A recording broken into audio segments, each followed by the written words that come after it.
Sir, I know your homosexual secret, and I am too. The envelope slid under my office door at exactly 3:47 on a Thursday afternoon, and the moment I read those 9 words written in careful black ink, I knew my perfectly constructed life was about to implode. 23 years of marriage, 2 children in college, a senior partnership at the most prestigious law firm in Chicago, all balanced on a foundation of lies that someone had just threatened to expose. My hands trembled as I read it again. Sir, I know your homosexual secret, and I am too unsigned, but somehow more terrifying for its anonymity. The office suddenly felt suffocating. My tie, a noose, my wedding ring, a shackle. I had worn so long I had forgotten its weight, until this moment when it seemed to burn against my skin.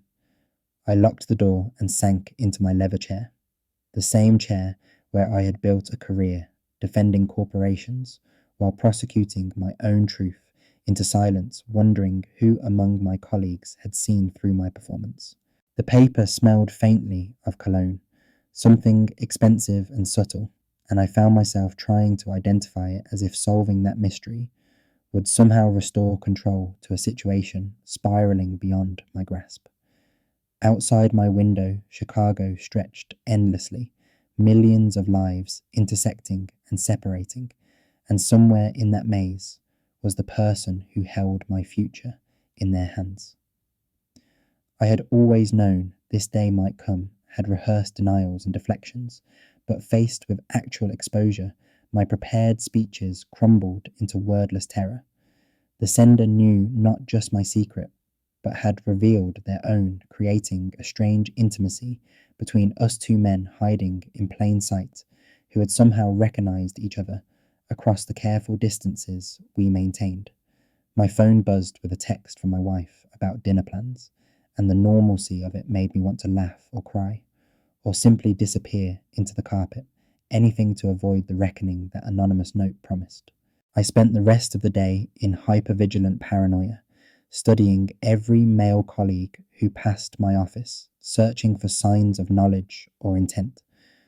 Was it Harrison from tax law, who had held my gaze a beat too long at the Christmas party? Or maybe Chen from litigation, whose divorce had surprised everyone? Or could it be one of the younger associates hungry for advancement and willing to weaponize secrets? The rational part of my brain knew blackmail when it arrived, even wrapped in the strange solidarity of shared identity. But another part, a part I had buried so deep I had almost forgotten it existed, felt something else entirely, recognition, possibility, the vertigo of being truly seen for the first time in decades. That night at home, I watched my wife Linda prepare dinner with the same efficient grace she brought to everything 23 years of practiced movements in a kitchen.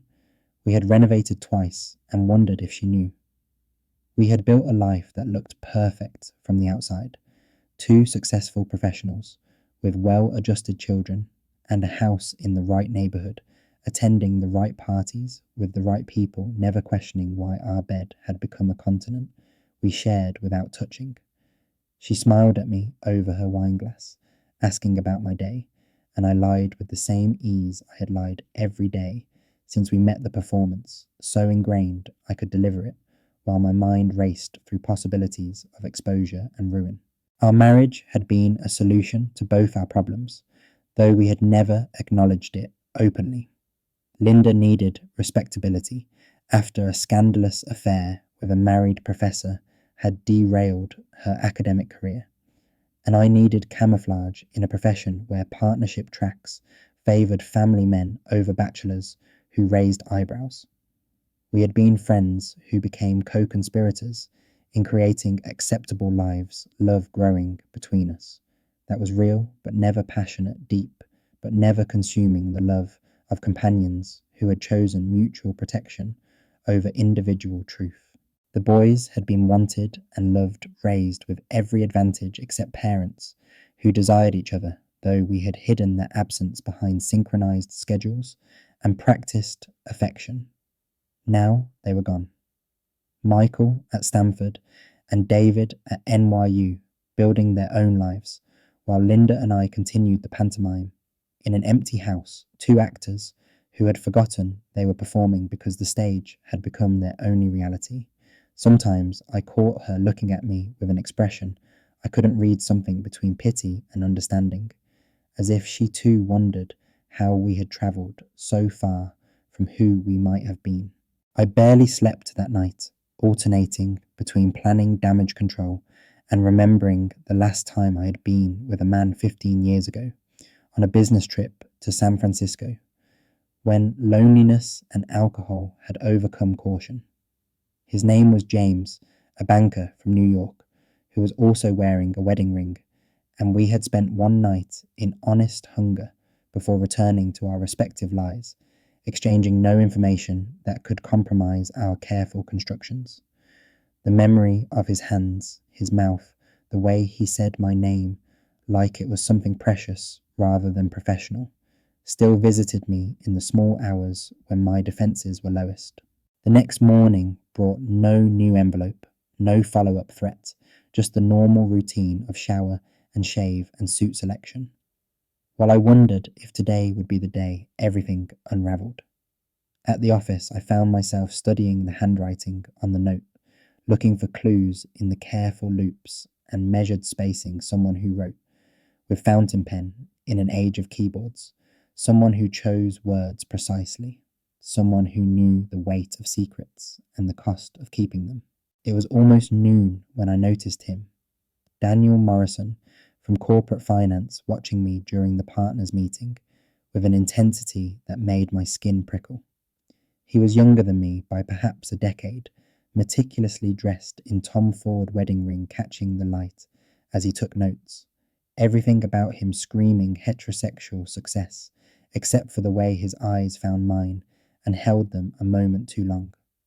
When the meeting ended, he lingered, pretending to organise papers, while others filed out, and I knew with sudden certainty that he was the one. We were alone when he finally spoke, voice carefully neutral, but with an undercurrent that made my pulse race. I hope my note didn't alarm you too much, Richard, but I had to take the risk. Had to know if I was right about what I saw in you, what I recognised because I see it in the mirror every morning.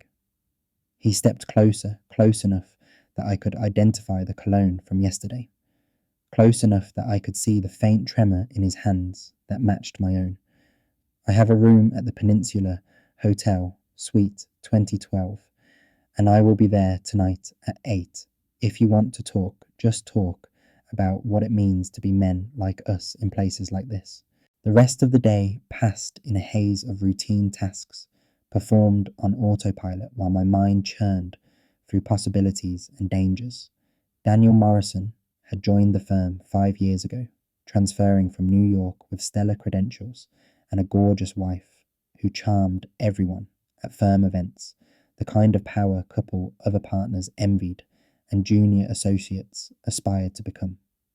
If he was risking exposure, he had as much to lose as I did, which made this either mutually assured destruction or something else entirely, something I was afraid to name because hoping had become more dangerous than hiding. I told Linda I had a client dinner, the kind of lie that required no elaboration after decades of practice, and drove to the Peninsula with hands that shook only slightly on the steering wheel. The hotel lobby was all marble and crystal confidence, the kind of place where discretion was included in the premium price, where men like us could meet without questions, as long as the credit cards were platinum and the tips generous. The elevator ride to the 20th floor felt endless, and instant simultaneously, my reflection in the mirrored walls showing a 50-year-old man in a $1,000 suit, who looked successful and terrified in equal measure. Daniel answered the door in shirt sleeves, tie loosened but not removed, the careful balance between professional and personal that suggested he was as nervous as I was. The suite was elegant and impersonal neutral ground for whatever was about to happen, and he gestured to a bottle of scotch that probably cost more than most people made in a week, asking if I wanted a drink with a smile that didn't quite reach his eyes. We sat in chairs facing each other, but not too close, two lawyers maintaining safe distance, even as we prepared to demolish the boundaries we had spent careers constructing.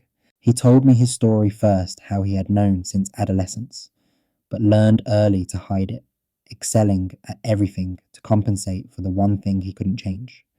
His marriage to Catherine was like mine to Linda, a mutual benefit arrangement dressed up as love, though he said she was beginning to suspect, beginning to ask questions he couldn't answer without destroying everything they had built. He had noticed me at a partners retreat 2 years ago, something in the way I had looked at a young waiter, a moment of unguarded appreciation that he recognized because he had felt it too. And since then, he had watched me with the patience of someone who understood that timing was everything. I found myself telling him things I had never said aloud about the boy in high school, whose name I still couldn't speak, without pain about the conversion therapy my parents had insisted on that taught me to perform heterosexuality like a script about the decades of careful construction that had made me rich and respected and utterly hollow. He listened without judgment, occasionally refilling our glasses, and when I finally ran out of words, he moved from his chair to sit beside me on the sofa close enough that I could feel his warmth without touching the space between us, electric with possibility. The first kiss was tentative, almost chaste, two middle-aged men remembering how to want something genuine after years of manufactured desire. But then his hand was in my hair, and mine was pulling him closer. And suddenly, we were urgent with need that had been denied so long it felt like drowning and breathing simultaneously. We made love with the desperate efficiency of men who knew how to steal pleasure in hotel rooms, but also with a tenderness that surprised us both, the recognition that we were not just bodies seeking release, but souls seeking connection. Afterward, lying in the unfamiliar bed while city lights painted patterns on the ceiling, I felt simultaneously more myself and more terrified than I had in years. Daniel traced patterns on my chest, his wedding ring catching the light, and we both knew that this was not just adultery, but something far more dangerous, the beginning of either destruction or transformation with no middle ground available.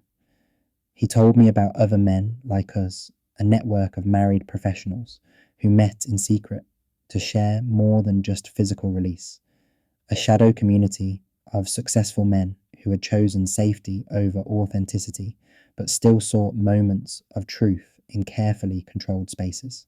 We met every Thursday after that, the peninsula becoming our sanctuary, where Richard, the senior partner, and Daniel, the rising star, ceased to exist, replaced by two men discovering what they had denied themselves for decades. The sex was revelatory, not just for its passion, but for its honesty, bodies telling truths that voices couldn't speak in daylight.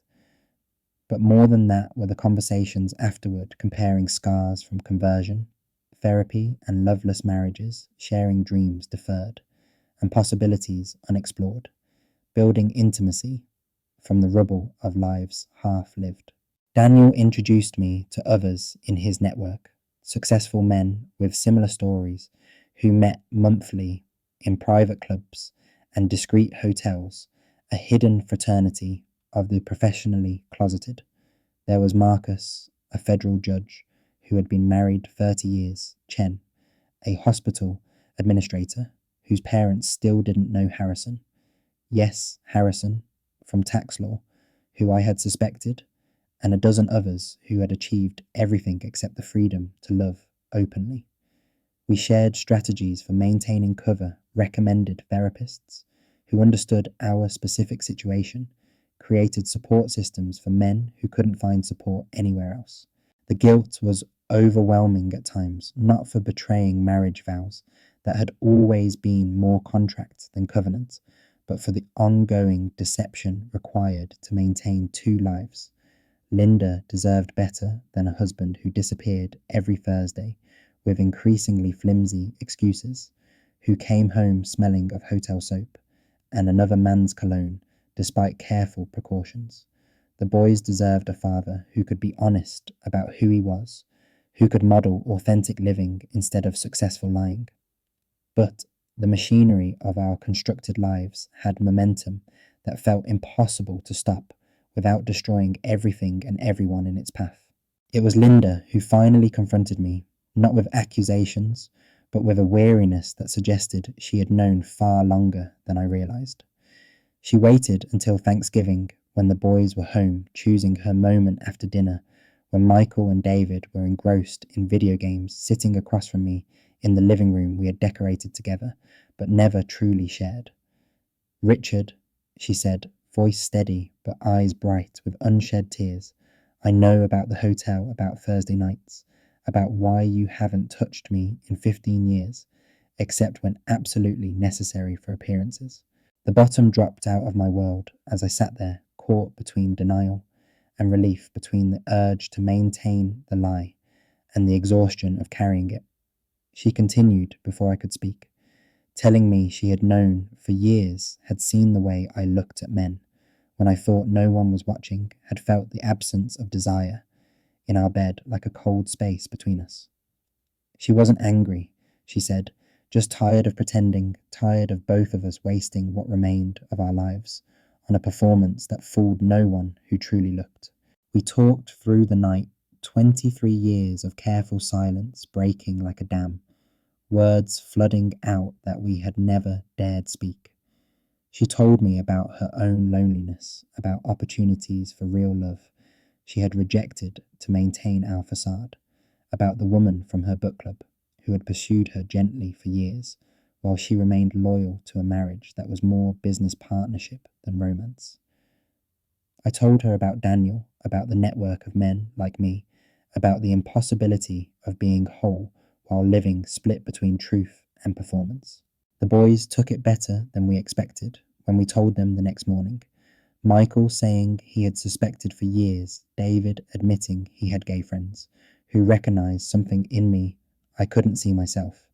They were hurt by the deception more than the revelation, angry that we had modelled dishonesty while preaching integrity, but ultimately more concerned with whether we would be happy apart than whether their father loved men. The conversation was messy and painful and punctuated by tears, but also strangely liberating truth, acting like oxygen in a house that had been suffocating in silence. The divorce was civilized two lawyers who knew how to negotiate terms that protected everyone involved. We sold the house and split assets equitably, maintaining friendship that was actually stronger without the pretense of romance. Linda moved to a condo downtown and began dating the woman from her book club, finding at 52 the passion she had never experienced with me. I took an apartment in the same building as Daniel, separate units, maintaining some discretion, while allowing us to build something real without hotel schedules and manufactured excuses. Coming out at the firm was terrifying and anticlimactic. Simultaneously, the senior partners more concerned with client retention than personal revelations, the younger associates largely unsurprised and supportive. Some clients left taking their business to firms they deemed more traditional, but others came companies wanting representation that reflected their own diversity initiatives. Harrison from tax law became a closer colleague, our shared experience creating professional bonds strengthened by personal understanding. Daniel and I navigated the complexities of building a genuine relationship after years of stolen moments, learning each other beyond the desperate hunger of hotel rooms. We fought about trivial things like whose apartment to sleep in, and profound things like whether to fully come out professionally or maintain some strategic ambiguity. We attended our first Pride parade together, two middle-aged men in expensive suits feeling simultaneously out of place and exactly where we belonged, surrounded by people who had chosen authenticity over acceptance. The network of closeted men evolved too, some inspired by my divorce to pursue their own freedom, others choosing to maintain their constructions, but with new honesty about what they were doing and why. Marcus, the judge, came out publicly using his position to advocate for LGBTQ rights from the bench, while Chen found a middle ground, staying married, but with his wife's full knowledge and acceptance of his Thursday night departures. We remained connected brothers in a journey that had no single destination, supporting each other through transitions and transformations. My relationship with my sons deepened once the pretense ended, honesty creating space for genuine connection. Michael brought his boyfriend home for Christmas, joking that at least one of us could give Mum grandchildren, while David wrote his senior thesis on the psychological impact of parental closeting on children, interviewing me with the objective curiosity of an academic and the subjective pain of a son. They began building relationships with Daniel cautiously at first, but with growing warmth, as they saw how happy he made me, how different I was when living authentically. The physical relationship with Daniel evolved from desperate hotel encounters to something deeper and more sustainable, passion, mellowing into intimacy that encompassed more than bodies. We learned each other's rhythms and preferences, the way he needed coffee before conversation in the morning, the way I needed silence after difficult cases, the 1,000 small negotiations of two lives intertwining. The sex remained powerful, but became just one language among many. We spoke together, bodies telling truths, but not the only truths that mattered. Work took on new meaning as I began taking cases for LGBTQ clients, facing discrimination using skills honed, defending corporations to protect individuals whose stories echoed my own. Daniel and I became known as the power couple of Chicago LGBTQ legal circles, hosting fundraisers in his apartment that had better art than mine, using our privilege and connections to support those who hadn't had our options for protective camouflage. Young lawyers sought us out as mentors, seeing in us possibility for success, without concealment proof that excellence and authenticity weren't mutually exclusive. We travelled together openly, no longer confined to business trips with stolen moments, but actual vacations where we could hold hands without calculating sightlines. Paris was a revelation, walking along the Seine as ourselves rather than performances, kissing on bridges without fear of professional consequences. We visited galleries and restaurants recommended by other gay couples, building memories untainted by deception, creating a history that belonged fully to us rather than borrowed from heterosexual templates.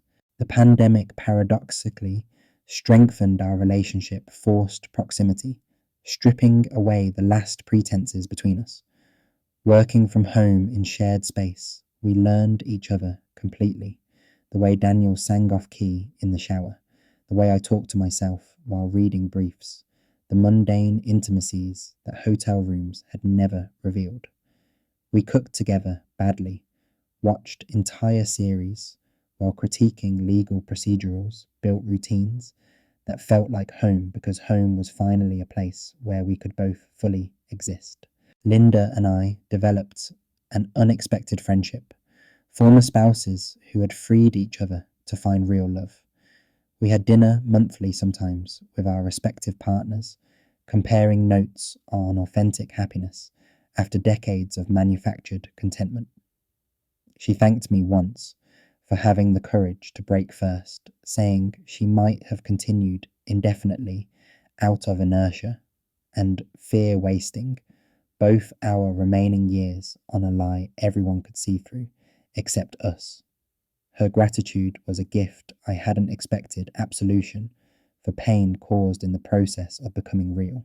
Daniel's divorce was messier than mine, Catherine, fighting for assets with a viciousness that suggested she had known longer than he thought and had been planning accordingly. She used his sexuality as a weapon in negotiations, threatening exposure to his conservative family, demanding payments that amounted to blackmail dressed as alimony. We weathered it together, my experience with strategic negotiation helping navigate her demands, our combined resources, both financial and emotional, creating shields around what mattered most. His parents' reaction was brutal. Christian fundamentalists who considered his revelation a personal betrayal and spiritual crisis. They cut contact completely, returning letters unopened, changing their will to exclude the son who had been their pride.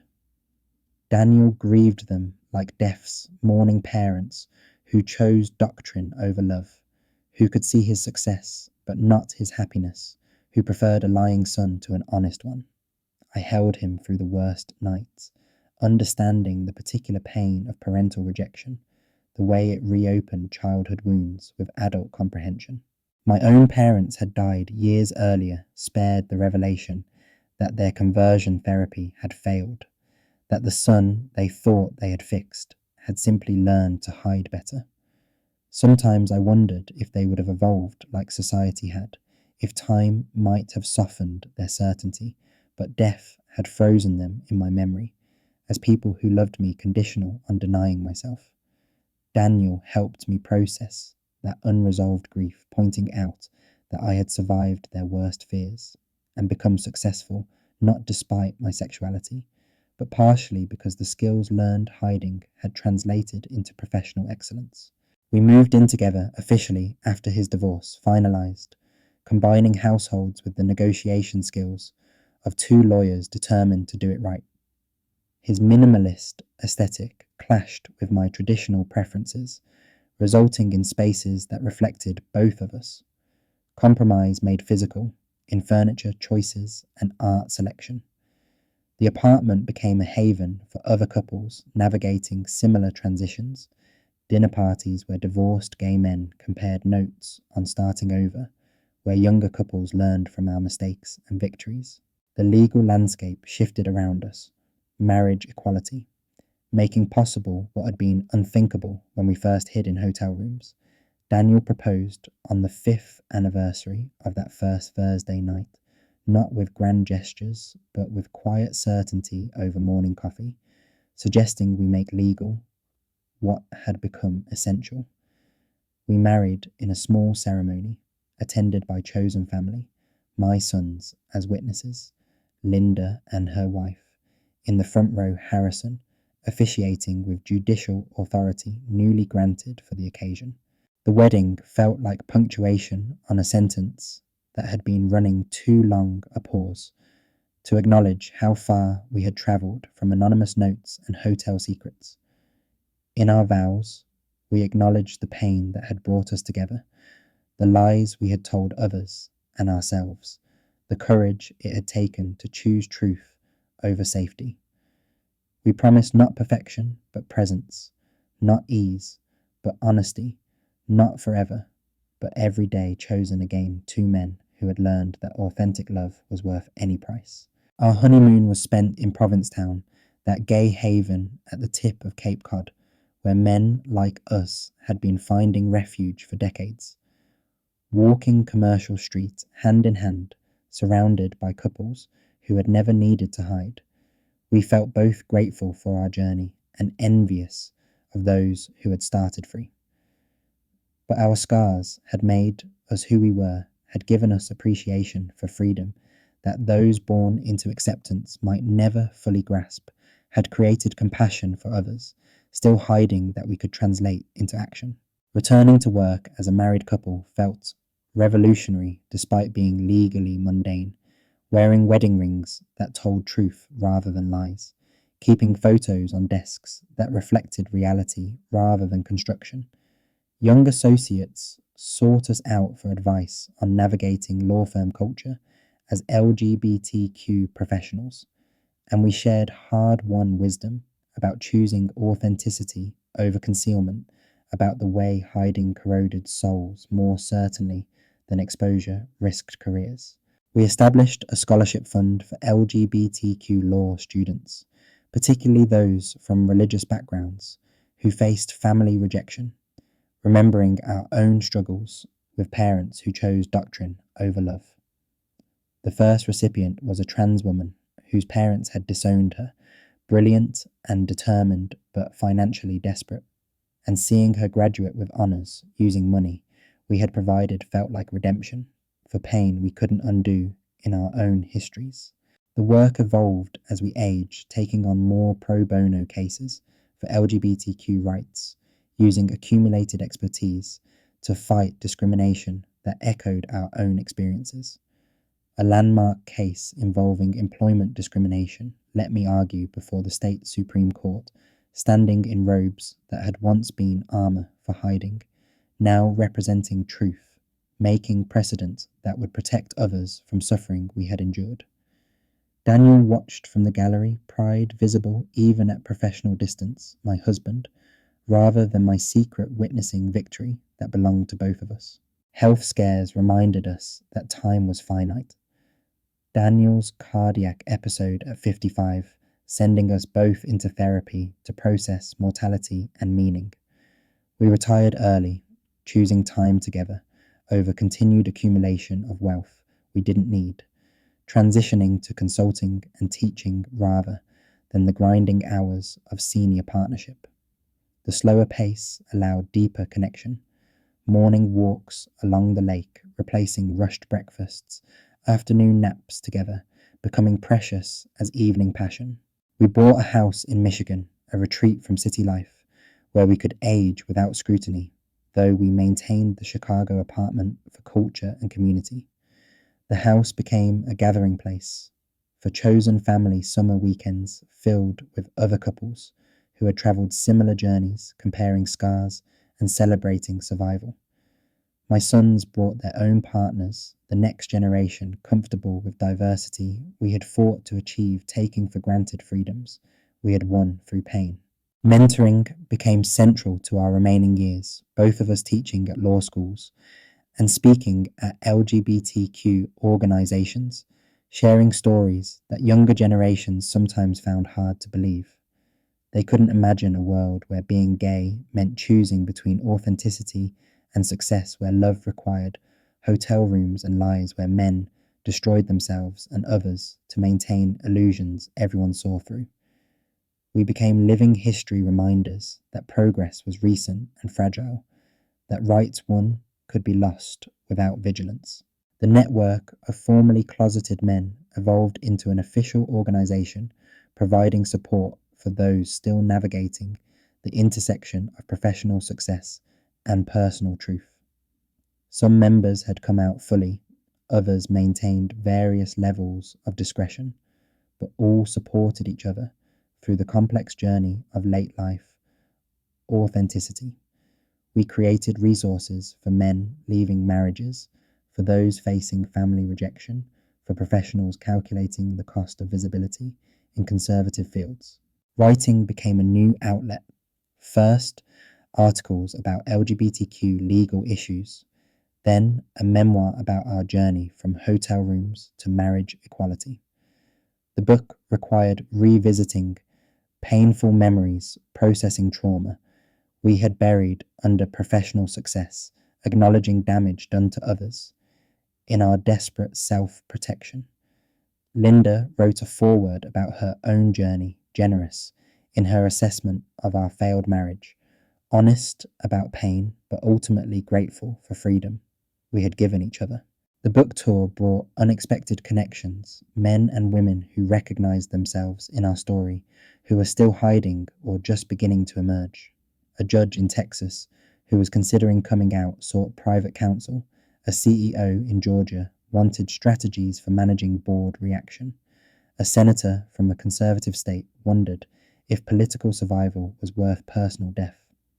We shared what we had learned about timing and courage, about the way authenticity created its own power, even when it risked conventional success. Awards and recognition followed, honorary degrees and lifetime achievement acknowledgements that felt surreal for men who had spent decades hiding. Speaking at Harvard Law School, my alma mater, where I had learned to hide as well as litigate, I looked out at faces that included openly LGBTQ students who would never need our survival strategies. Daniel held my hand as I spoke, visible support that would have ended my career when I graduated, but now just prompted smiles from an audience that saw love rather than scandal. Our health declined in tandem bodies, wearing out after lives fully lived, but we faced it together without the isolation that had marked our younger years. When Daniel was diagnosed with cancer at 70, I became his caregiver and advocate, using legal skills to navigate medical bureaucracy, ensuring he received care that honoured our relationship without question. The hospital staff knew us as husbands without hesitation, rights protected by laws. We had helped establish dignity, maintained by visibility we had fought to achieve. He died on a Thursday, cosmic irony, that our ending came on the day that had begun our truth. I held him through the last breath, whispering love that no longer needed hiding, gratitude for courage that had saved us both from lives half lived. The funeral was attended by hundreds whose lives we had touched, former clients and mentees couples who existed openly because we had shown it was possible, young lawyers who carried forward work we had begun. Linda spoke at the service, describing the strange gift of a marriage that had freed us all to find authentic love, praising Daniel for having courage she and I had lacked to take the first step toward truth. My sons flanked me as I grieved grown men who had learned from our journey that love was worth any risk, that authenticity trumped approval, that choosing truth over safety was the only choice that honoured life fully lived.